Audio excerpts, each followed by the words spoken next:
Hi, are you confident navigating through an airport, or are you worried you'll make a mistake and miss your flight? This is Susan Broder here to help you improve your English with minimum effort and maximum benefit. Now, I'm a passionate traveler. In fact, my website and my brand is Speak Languages and Travel the World because I just love traveling. And I've realized that nowadays catching a plane can be as cheap, or if not cheaper, than catching a bus or catching a train. But that doesn't mean that people feel confident doing so because, well, if you don't know the language too well, you'll be worried about making mistakes, especially because today there are a lot of security questions and a lot of restrictions if you're only carrying hand baggage. So I thought it would be time to make a video with vocabulary and phrases to help you navigate through an airport and onto a flight. So let's share this first slide and have a look at the vocabulary. Air travel at the airport. So the first thing you do is arrive at the airport terminal. And unless you're picking someone up, which means you'll go to the arrivals terminal, you'll have to look for the departures terminal. But very often at big airports, there's more than one departures terminal, in which case you'll have to know the number of your terminal. Very often the terminals are divided into domestic flights, which means national flights within your country, or international flights, which means outside your country. Perhaps there's one terminal dedicated just to intercontinental flights. You have to know your terminal. Okay, now the first thing you do when you enter the airport is to look at the departures board, because there you'll be able to find out the check-in desk number, or the number of your check-in counter as it's also called.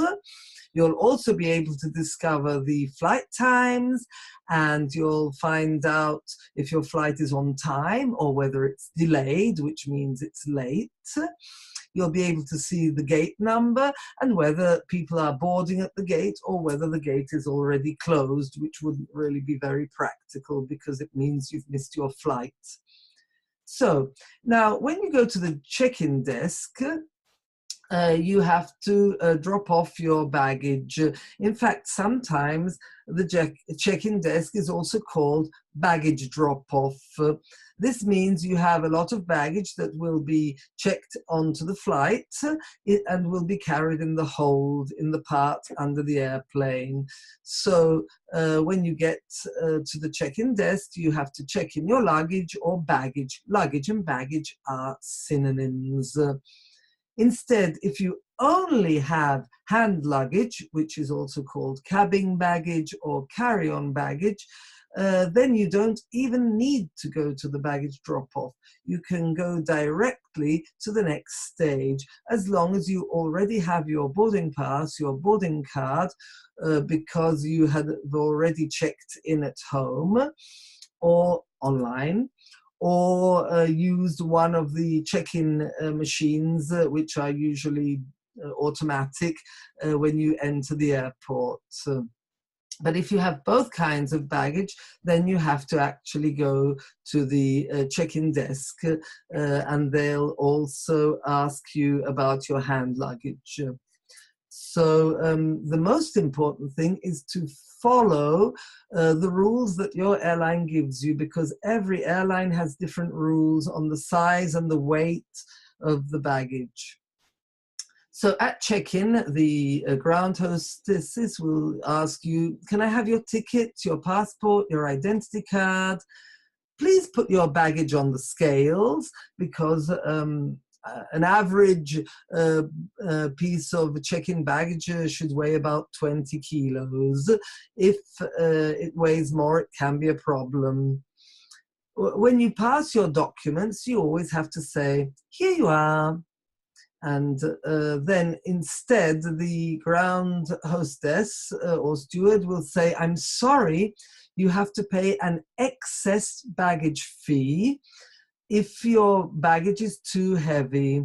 And the excess baggage fee can be really high, so it's not a good idea to be overweight. Here's your boarding card. Your flight leaves from gate 27D. Now, you don't need to worry about that because it'll also be written on your boarding card and you can read it. So once you've handed in your baggage, you can go on to security. There, your hand luggage will be scanned through an X-ray machine, but it's a good idea to take out your liquids, which could be, I don't know, even a face cream, or something for cleaning your contact lenses. All liquids should be placed in a transparent bag and taken out, as well as sharp objects like a nail file, for example.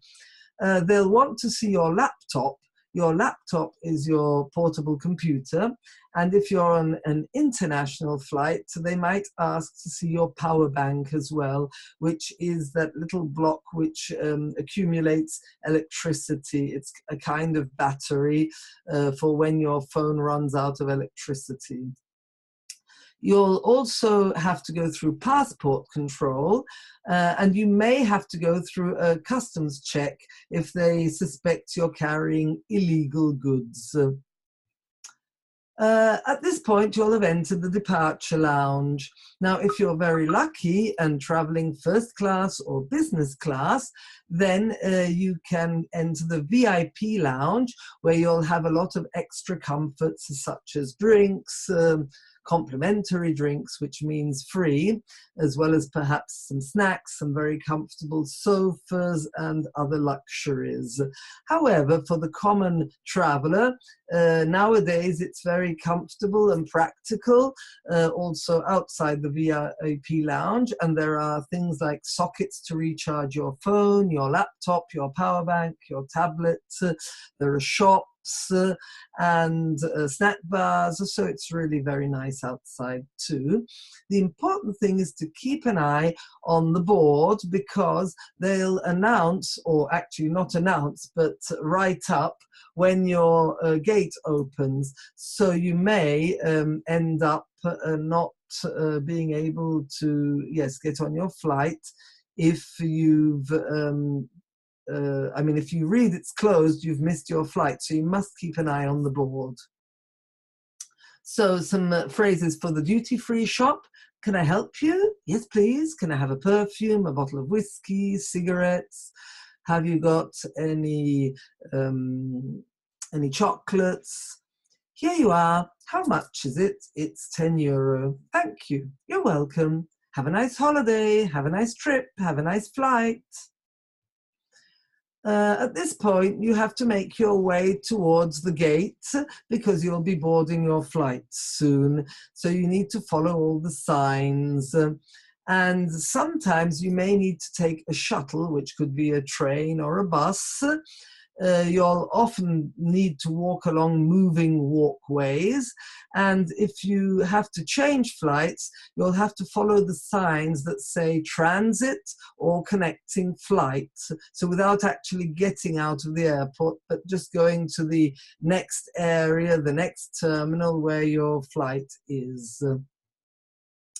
Now you're on the plane will slowly make its way towards the runway in preparation to take off, and when you come down again, land, but it will wait for its slot. Now the slot is the space of time between two flights which is booked for your airplane. And if for any reason a passenger is late or there are technical problems with the airplane, what will happen is that you will miss your slot, and the captain will announce that you'll have to wait for another slot, which may take quite a while. If you haven't chosen your seats, you'll have to take whatever seat is free, and it could be a window seat, but it could also be an aisle seat.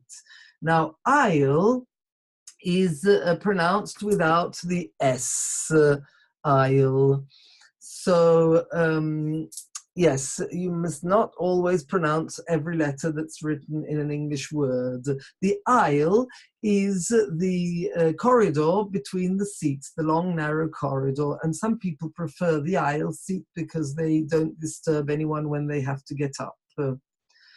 You'll be asked to put your baggage in the overhead locker or the overhead bin, which is above the seats. But you can put smaller things like your handbag under the seat. If you're one of the last people to get on the flight and it's a low-cost flight, they'll very probably ask to put your baggage in the hold because there isn't enough room in the overhead lockers, and that will be at no cost. So your baggage will be taken and put underneath the airplane in the hold.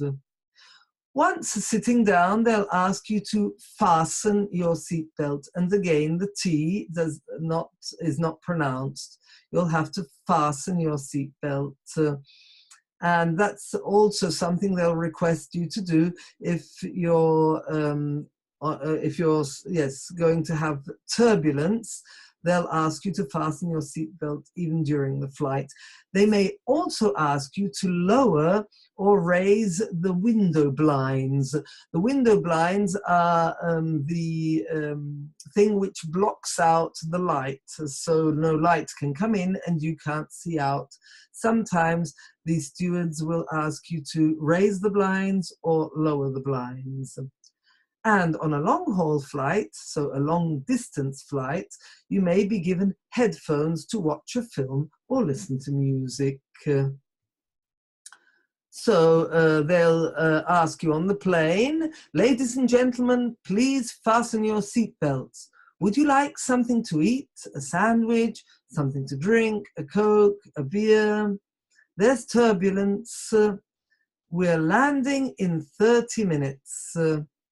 Would you like your water sparkling or plain? With ice, peanuts? So depending on the kind of flight you're on, you'll be offered more or less things, and sometimes you'll have to pay, sometimes you won't. So you must be careful and read whether the food is complimentary or not, which means whether it's free or not. At the end of your flight, you'll have to collect your baggage at the baggage claim or the baggage reclaim. The baggage will probably come out on a conveyor belt, a moving rubbery area, or on a carousel, an area which goes round and round, similar to a roundabout. And you'll probably need a trolley to put all your baggage on once you've collected it.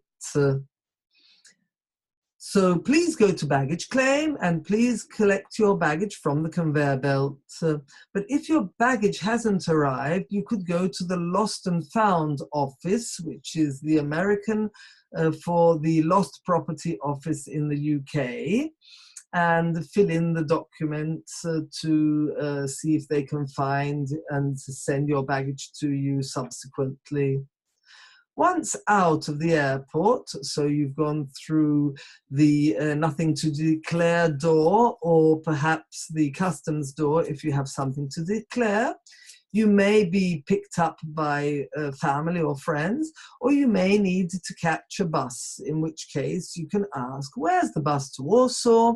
Where can I buy the bus tickets? How much is it? Okay, so this is the information you need to navigate through an airport with ease and get to your destination stress-free. So let's reconnect. And yes, this is some phraseology and this is some vocabulary to help you navigate through the airport. Now, if you're also interested in tricky questions you may be asked, because on longer flights you will definitely be asked about what your baggage contains before you check it in, whether you packed it yourself, I have a separate video that you'll be able to check out. I'll put the link at the end of this video and also maybe in the description below, so that you can also follow all the quite complicated questions you may be asked. I hope this video was useful for you, and if you want some more interesting videos to help you practice your English, please subscribe here. Look forward to seeing you in the next video. Bye! Bye!